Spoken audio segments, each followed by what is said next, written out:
동환이한테 이야기는 들었다. 갑자기 이게 무슨 일이래니? 사돈댁 그 건강하시던 분이 어떻게 된 거야? 저도 잘 모르겠어요. 지병이 있던 것도 아닌데 지난달에 동네 아주머니들이랑 부산 여행까지 잘 다녀오셨는데도 이게 무슨 일인지. 아무튼 지금 병원 내려가는 중이라서 제가 엄마 상태 보고 다시 연락드릴게요. 경황이 없어서 지금 정신이 하나도 없네요. 그래, 별일 아닐 거야. 딸 얼굴 보면 금방 좋아지시겠지? 너도 괜히 이상한 생각하지 말고 마음 단단히 먹고, 알았지? 네, 어머님. 나중에 다시 연락드릴게요. 건강하시던 저희 친정엄마가 갑자기 쓰러졌다는 소식을 듣고 정말 정신없이 친정으로 달려 내려갔어요. 손이 너무 덜덜 떨려서 운전대를 잡지도 못했고 남편이 대신 운전해주는 차 조수석에 앉아서 우리 엄마가 무사하기만을 기도하고 있었죠. 3년 전에 아빠 먼저 돌아가시고 한동안 많이 힘들어 하셨는데 그래도 올해 들어서는 조금 괜찮아지셨는지 웃는 것도 많이 늘어나셨고 원래 예전부터 좋아하시던 등산도 주말마다 다니시는 것 같더라고요. 제가 집안에서 외동딸이지만 먼 곳으로 시집와서 따로 살고 있었기 때문에 엄마가 혼자 된 이후로는 자꾸 마음이 쓰였고 자주 찾아뵙지 못해서 죄송한 마음이었습니다. 지난달 동네 친구분들이랑 부산 여행 간다고 해서 용돈도 많이 드렸고 재미있게 잘 놀다가 오셨는데 갑자기 쓰러졌다는 연락을 받으니 이게 무슨 일인가 싶더라고요. 혈압이 좀 있으셔서 예전부터 약을 드시긴 했지만 그래도 아직 엄마 나이가 70대 초반이라서 괜찮을 거라 생각했습니다. 하루 2시간 걸리는 병원으로 내려가면서 얼마나 빌고 또 빌었는지 몰라요. 병원에 도착했을 때는 이미 중환자실에 계셨고 급하게 무슨 수술을 해야 한다더라고요.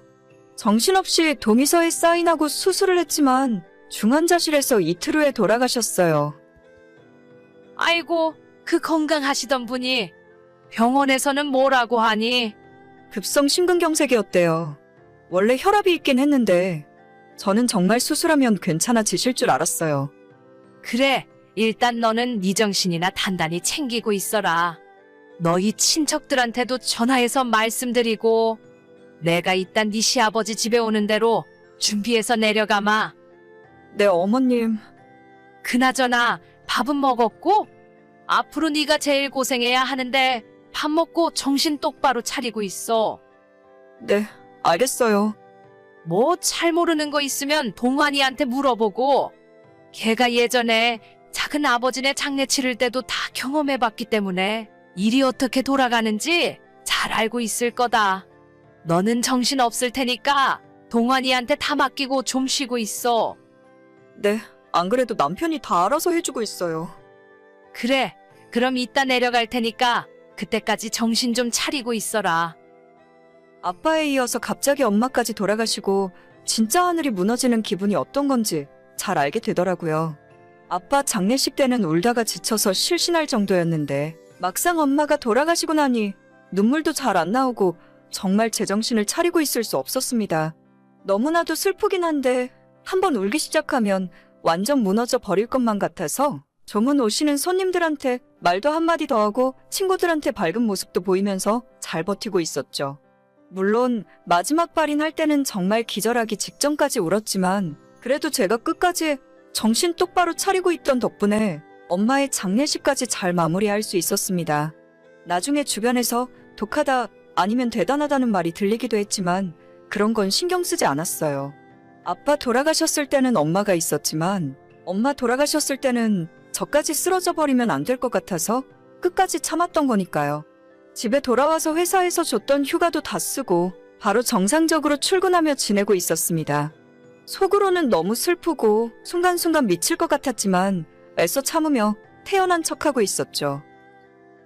너는 정말 독하고 대단하다. 어떻게 발인하는 날까지 눈물 한 방울 안 흘리고 참고 있을 수가 있니? 저도 안 보이는 곳에서 혼자 울었어요. 다들 너무 걱정해 주셔서 괜히 그 앞에서 눈물 보이기 민망하더라고요. 그랬니? 나는 너가 정말 바늘로 찔러도 피 한 방울 안 나오는 사람인 줄 알았어. 아무튼 이제 다 끝났으니 하는 이야기지만 평소 앓던 지병 같은 것도 없다가 그렇게 가시는 것도 일종의 복이라고 생각해라. 길게 아프고 병치레 하면 산 사람도 고통이고 가족들도 너무 힘든 거야. 네, 무슨 말씀이신지 알아요. 그래, 너는 똑똑한 애니까 내가 하는 말이 어떤 의미인지 알아들을 거다. 아무튼 이제 산 사람은 또 열심히 살아야지.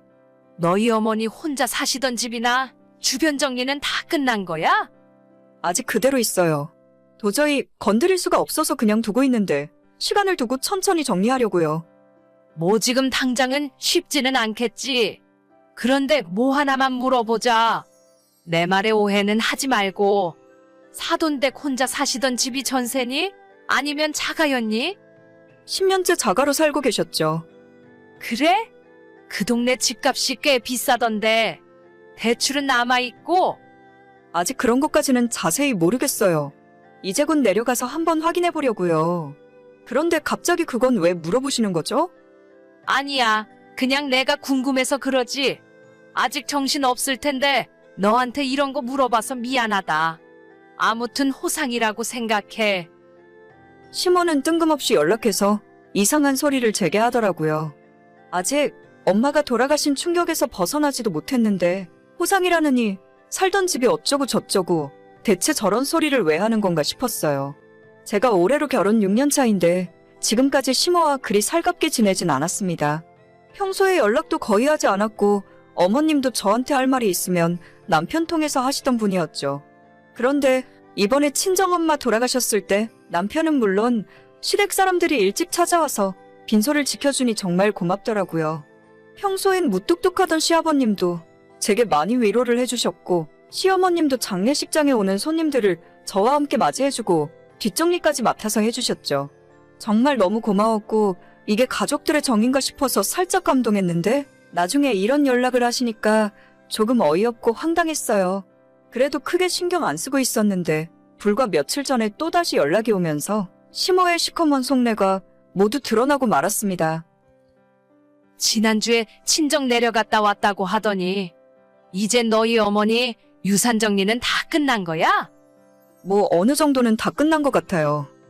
그래? 잘 됐다. 사돈댁이 혼자 사시던 집이 대출도 하나 없는 자가였다면서? 그 집이 38평이었니? 그 동네 요즘 시세가 7억도 넘더라. 저는 그런 건 잘 모르겠어요. 그 집 팔 거야? 아니면 전세라도 줄 거야? 어차피 너희가 그 동네 가서 살 거 아니잖아.